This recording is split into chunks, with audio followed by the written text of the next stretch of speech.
Tiempo con Dios es un momento para fortalecer tu espíritu y escudriñar la palabra. Vive ahora Tiempo con Dios. Bueno, ¿cómo amanecimos? Bien, ¿no? En la paz de Dios, primeramente, que sobrepasa todo entendimiento. Todo temor, toda ansiedad, todo miedo, todo ya quedó bajo nuestros pies. La bondad de Dios nos tiene con un nuevo día, con una nueva esperanza y una preciosa oportunidad para adorar al que vive por los siglos de los siglos. Por lo tanto, preparémonos para continuar conociendo esas buenas nuevas que el Señor Jesús trajo y está en sus evangelios. Y yo lo único que hago es narrar todo lo que está dentro del marco de los 4 evangelios de nuestro amado Señor Jesucristo, y Él habló muy seriamente sobre la verdad, sobre la guerra espiritual. Vamos a la introducción. Mucho de lo que pedimos en oración, óigame, depende de lo que vemos con nuestros ojos. Oramos a Dios por problemas con el auto, un techo que gotea, unas tuberías defectuosas o la necesidad de un nuevo edificio para la iglesia. Y todo eso está bien, debemos orar por esas cosas.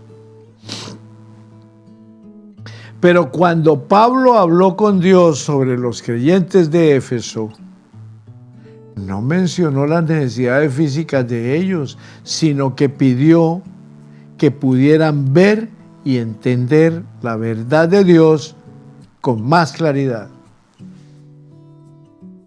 Estaba rogándole al Señor que les diera a los efesios sabiduría y discernimiento espiritual en 3 áreas. La esperanza a la que habían sido llamados, las riquezas de su herencia espiritual y el poder de la resurrección que disfrutaban. Estos elementos invisibles son importantes, porque mientras mejor veamos con los ojos de la fe lo invisible, la esfera de Dios, mejor percibiremos la realidad del mundo visible. Entender lo que significa nuestra esperanza de la vida eterna y darnos cuenta de las abundantes riquezas que tenemos en Cristo Jesús nos permitirá mantener una perspectiva adecuada de este mundo que podemos ver. Además, impedirá que nos desconcentremos demasiado de todas las cosas que ofrecen. Señor, muéstranos esas cosas invisibles que tenemos que observar y conocer y que son mucho más importantes que las que podemos ver. Pensamiento del día. Si mantienes la mirada en Cristo, verás tus riquezas espirituales. Y que el Señor le bendiga. A lo largo, mis amados, de mi humilde labor en el ministerio del Centro Cristiano de Los Pinos en Cúcuta, Colombia, he tratado de ayudar a la gente a diferenciar entre el verdadero evangelio y el evangelio falso y retorcido de la iglesia tradicional. Una de las muchas cosas que tanto ha corrompido ese sistema es la dependencia que la iglesia tradicional nos enseñó de la bendita Virgen María. Así la llama la Sagrada Escritura, bendita Virgen María. Y eso nos lo enseñaron desde siempre, depender de ella. Incluso dependen más que del mismo Dios. Si los católicos quieren progresar desde el punto de vista espiritual, al instante acuden a ella. ¿Cómo le parece? ¿Por qué? Porque la mayoría de católicos la perciben como más comprensiva y más llena de gracia que cualquiera de las personas de la Trinidad. Así que, según se piensa, es mejor acudir primero a ella, porque Jesús no puede rechazar a su madre. Si puedes poner a María de tu lado, Jesús siempre cederá a ella y entonces sí que estarás en el camino a Dios. Por eso María domina el sistema católico. Pero no es ella. Es el argumento que el catolicismo romano maneja a través de la bendita Virgen María. La Virgen María ni sabe. Si ella supiera que la utilizan, oígame bien, como instrumento, entre comillas, para llegar a Dios, cuánto lloraría, cuánto gimiría, cuánto le dolería que la estuvieran poniendo por delante del soberano Dios del universo, Jehová de los ejércitos, el único Dios, y delante de su Hijo, el único mediador entre Dios y los hombres. Ella no es mediadora, eso está escrito en la palabra. Hay un solo Dios y un solo mediador entre Dios y los hombres, Jesucristo, hombre. Esto hay que mirarlo con mucha responsabilidad.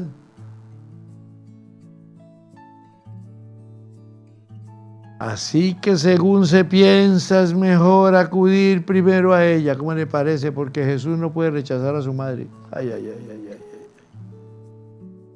Ella está descansando en la eternidad donde Dios la tiene, porque fue una mujer excelentemente cumplidora, con dignidad de todas las cosas que el Padre le recomendó a través del ángel.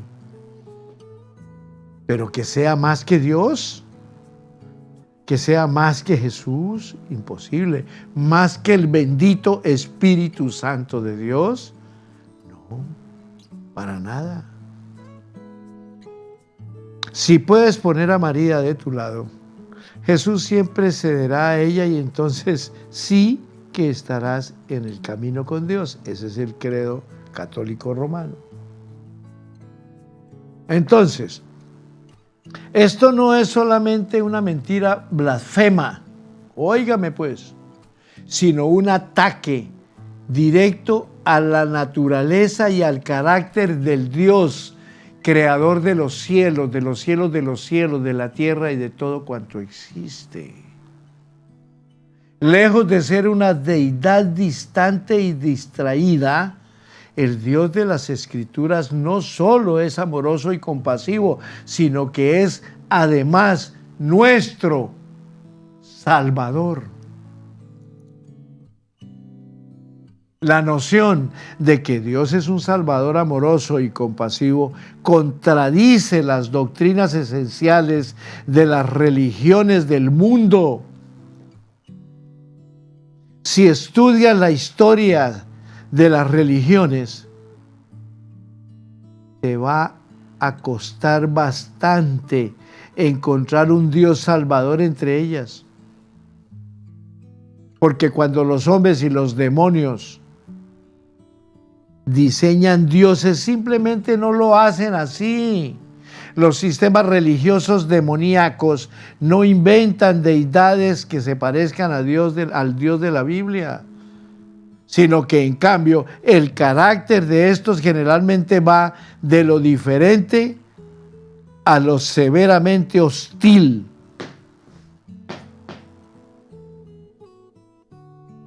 Solo tienes que fijarte en algunos de los dioses falsos de los que se habían enamorado los israelitas, como Baal, sin ir más lejos. Estás en Tiempo con Dios, tu mejor momento. Entonces, mis amados, el problema con Baal era que él ignoraba a la gente. De ahí que, para llamar su atención, los sacerdotes de Baal saltarán, gritarán y se cortarán la piel con espadas, como lo hicieron en su confrontación con Elías, Primera de Reyes 18, 20 al 40. Un suceso nauseabundo y espeluznante. ¿Y qué dijo Elías de Baal? Griten a guerra vos, porque es un Dios. Quizás está meditando o está ocupado o está de viaje. Quizás está dormido. Hay que despertarlo. Esa es una deidad inventada por los demonios, un Dios indiferente que hay que despertar por la situación difícil de sus adoradores. Ay, Señor. El dios cananeo Moloch, considerado como un flagelo para la humanidad, era aún peor. Solo podía ser saciado con el sacrificio de bebés y niños pequeños. Así que sus seguidores tenían que quemar a sus hijos para llamar su atención y eludir su ira. ¿Cómo le parece este demonio mentiroso? Eso es apenas un atisbo al abanico de falsos dioses demoníacos, ninguno de los cuales es un salvador gentil y amoroso con su pueblo.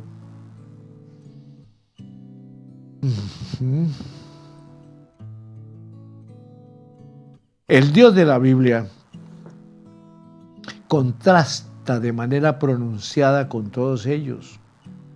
Fíjate en la epístola de Tito, donde Pablo repite una y otra vez la expresión Dios nuestro Salvador. Las páginas de las Escrituras están repletas de referencias de la naturaleza amante y salvadora de Dios. Es algo ineludible. Óigame. Necesitamos, hijos, entender que la reconciliación no empieza con el pecador o con un clamor cósmico al que Dios responde, ¿no? Tenemos que pedirle que acepte al pecador.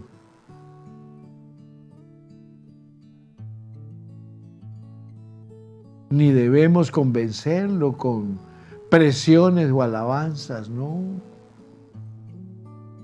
Él no es reacio a salvarlo, no. La reconciliación empieza con Dios. Y está, óigame bien, entretejida en su gloriosa naturaleza. Primera de Timoteo 4:10 lo explica más concisamente que cualquier versículo de las Escrituras. Mire cómo lo menciona, lo dice Pablo. Pablo llama a Dios el Salvador de todos los hombres, especialmente de los que creen.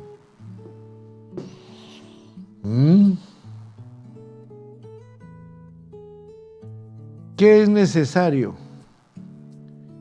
¿Creer en un Buda, en un Baal, en un santero, en un agorero? ¿O en el Dios creador de los cielos, de los cielos, de los cielos, de la tierra y de todo cuanto existe?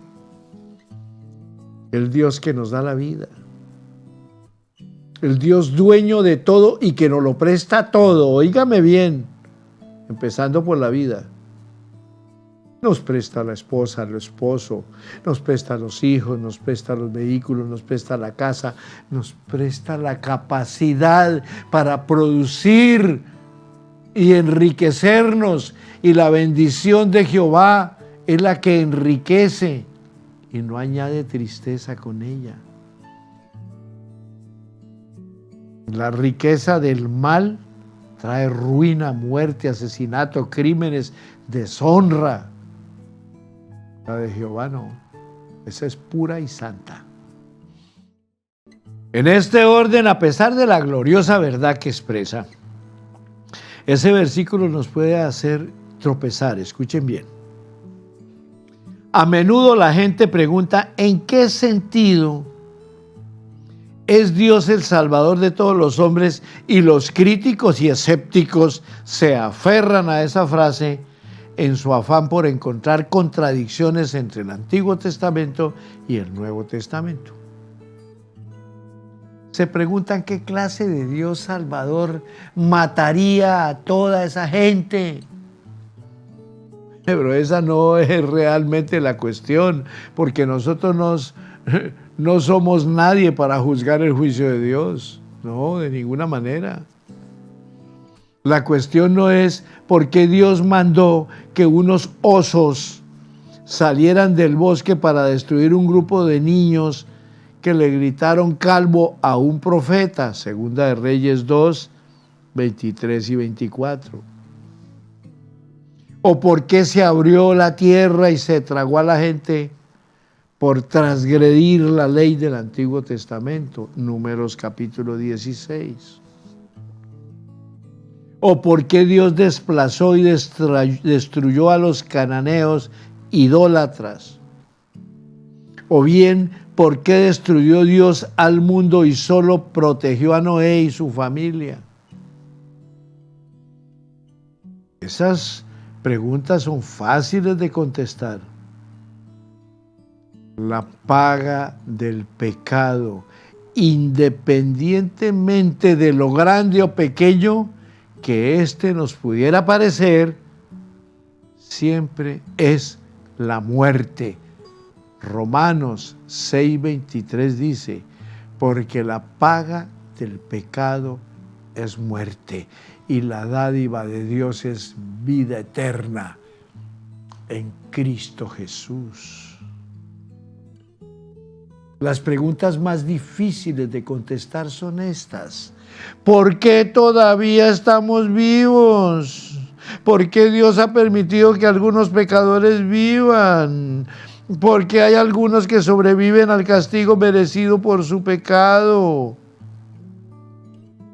La respuesta es que Dios por naturaleza es un Salvador amante y misericordioso. Él hace que la lluvia caiga por igual sobre los justos e injustos.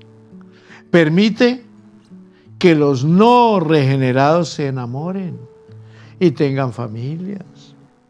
Les permite apreciar la música hermosa, la buena comida, la risa y los demás placeres simples de la vida. Ellos disfrutan las bendiciones de su creación cuando correctamente deberían estar consumiéndose en el tormento del infierno. Pero nosotros no tenemos ninguna autoridad moral ni espiritual, y mucho menos teológica, para ir a contradecir a Dios. Él es el creador del universo, Él es el dueño de todo, Él hace todo como le plazca, pero siempre con amor y, óigame bien, con justicia. Por lo tanto, mis hijos, no debemos aterrarnos por lo que muchas veces hacemos mal y empezar a temblar. Dios sabe si lo hizo mal o lo hizo bien, lo hizo consciente o lo que hizo inconsciente. Y ahí yo mi referencia a todos los alumnos que por la misericordia de Dios me da permiso de edificar. Cuando llego al tema de la oración, les indico, antes de entrar a orar, póstrense de rodillas y pídanle al Señor perdón por lo que hayan hecho, consciente o inconscientemente, que haya desagradado a Dios, porque consciente o inconscientemente cometemos errores. ¿Cómo no? Y a Él le agrada que nosotros seamos sinceros con Él y le pidamos perdón. Y de ahí se abren las ventanas de los cielos para escuchar nuestras peticiones y desde luego para responderlas. Estás en Tiempo con Dios, tu mejor momento. Entonces, mis amados, Dios lo permite porque es por naturaleza un Salvador. ¿Qué es lo que está diciendo en esencia primera de Timoteo 4? Dios es el Salvador de todos los hombres en este sentido, tanto física como temporalmente a nivel general. Como mínimo, vemos manifestarse la naturaleza salvadora de Dios en el hecho de que les da tiempo a los pecadores para que se reconcilien con Él. Pablo enfatiza un punto parecido en Romanos 2 cuando dice que la bondad de Dios te guía al arrepentimiento. El simple hecho de evitar que los hombres y las mujeres no arrepentidos paguen el castigo por su pecado, aunque sea de manera temporal, es un acto de bondad incomprensible de Dios, así como evidencia de su naturaleza salvadora y llena de gracia. Lucas capítulo 15, versículo 11 al 32, contiene la palabra más grandiosa de Cristo, la historia del Hijo Pródigo, que pinta una imagen viva y humilde de la naturaleza salvadora de Dios. El héroe de la parábola, desde luego, no es el Hijo Pródigo, ni tampoco su hermano farisaico. El héroe es en realidad el Padre.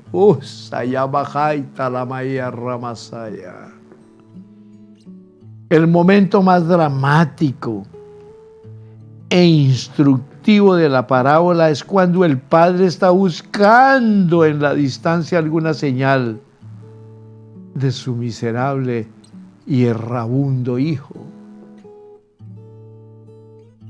¡Qué valor! El hijo pide su riqueza, la parte de su herencia, y va y beba, Genoveva y chupe, Guadalupe, vagabundas para acá, vagabundas para allá. Hizo lo que le dio y después, ¿qué pasó? Esa misma desgracia por su avaricia, por su codicia, por su pecado, lo llevó a alimentarse con las algarrobas de los cerdos, teniéndolo todo en casa. Pero qué hermoso cuando la misma Biblia dice, pero volviendo en sí, dijo, en la casa de mi padre,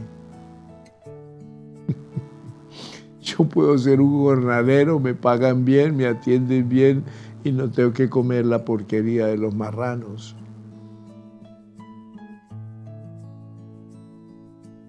Cuando su padre lo vio, ¿qué pasó? Corrió, lo abrazó. Bienvenido, hijo mío, hueles a todo menos a bueno, pero no importa, tráigame el anillo. Póngame el anillo, que significa poder, póngamele el mejor vestido, vístamelo muy bien, báñemelo, póngamelo y maten el becerro gordo, que haya una gran fiesta porque este hijo mío se había perdido y ha llegado nuevamente.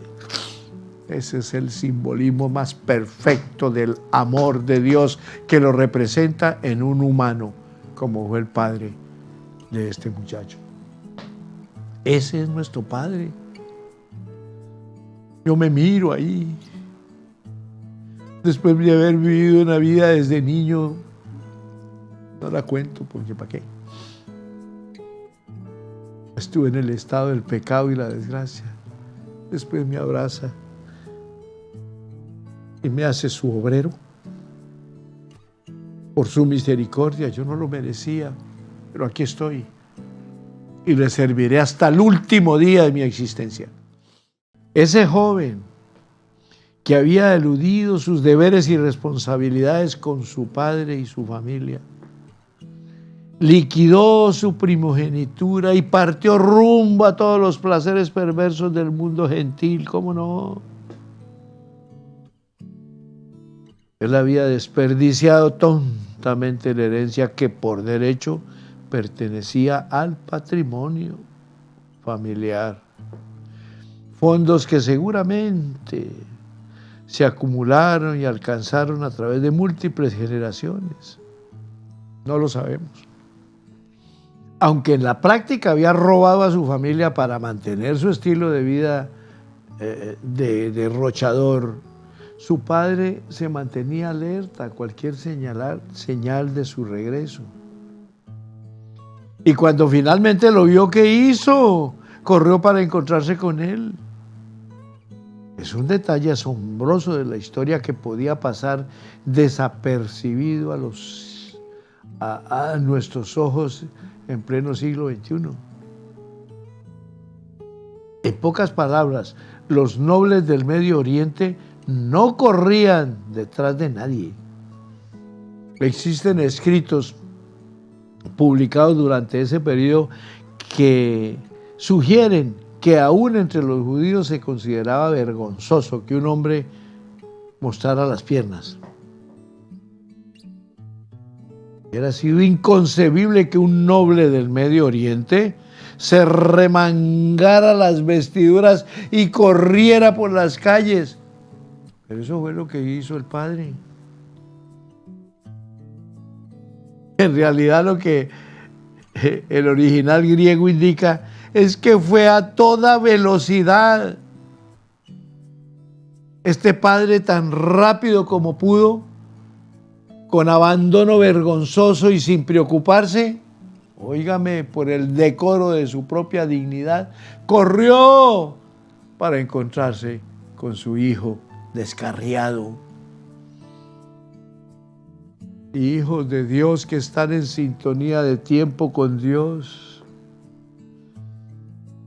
Por lo menos uno de la multitud que está en sintonía a esta hora de este programa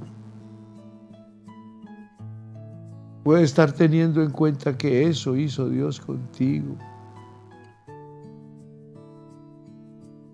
Y lo hizo conmigo.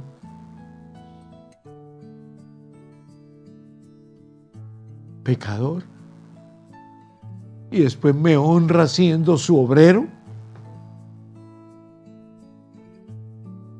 Porque lo hago con tanto respeto y dignidad. Porque me esfuerzo por buscar el mejor material para llevarlo a través de la radio y la televisión hasta donde llegan las plataformas BOJ Network, Canal 68, Cable Éxito, Canal 67, TV Norte, Canal 2, en Facebook y todas las plataformas, en YouTube, todo lo que llega, me esfuerzo porque es que me agrada hablar con sensatez lo que nuestro Padre Celestial puede hacer con cada uno de nosotros. Hijos, entendamos eso. Ninguno puede decir, yo no he pecado, falso, ya está mintiendo, ahí ya está pecando. Todo lo que hayamos hecho, simplemente humillarnos ante el Padre, pedir perdón, y ese perdón nos da el privilegio de recibir ese abrazo tierno, y en el cielo hay un banquete por un pecador que se arrepiente, dice la Biblia. No se mire mal por lo que hayas cometido. El amor de Dios es más grande que todo lo que tú hayas hecho. Estás en Tiempo con Dios, tu mejor momento. Hijos lindos que están en sintonía de Tiempo con Dios, no olviden que Jesús estaba contando esta parábola, entre otros, a los fariseos, quienes se hubieran sorprendido al escuchar que el padre corrió al encuentro de un hijo así. Además, probablemente esperaban que cuando el padre alcanzara al joven, lo abofeteara brutalmente para indicar su desdén por la conducta desdichada de este muchacho. Quizás esperaban que el padre se rehusara a darle al hijo un lugar en su casa, o que lo hiciera sentarse cubierto de cenizas en medio de la aldea, colmado de vergüenza y escarnio público por tal bochorno. Eso es lo que los fariseos hubieran esperado, porque era su manera sentenciosa y santurrona de romper o de responder por el pecado. Sin embargo, eso no fue lo que sucedió. Jesús dijo que el Padre se echó sobre él al cuello, lo besó en su sucia frente, le puso un anillo en el dedo, lo vistió, lo llevó a casa para celebrar su regreso. Es una representación vívida de la reconciliación y restauración total de sus privilegios familiares. El Padre es el Señor, quien corre tras los pecadores perdidos, ansioso por rescatarlos y redimirlos de su miserable perversidad. Él no les echa en cara su pecado vengativamente, sino que gustosamente les da la bienvenida al gozo de su hogar eterno. Irsaya Bajay Talamaya Ramasaya.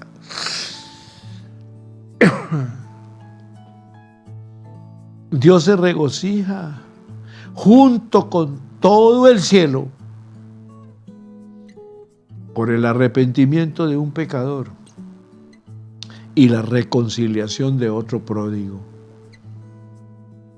Nadie tiene que convencer a Dios de que salve al pecador, pues la obra de reconciliación nace de su naturaleza como Salvador, porque Él no quiere que ni uno perezca de los seres humanos, imagen y semejanza de Dios, sino que todos procedan al arrepentimiento.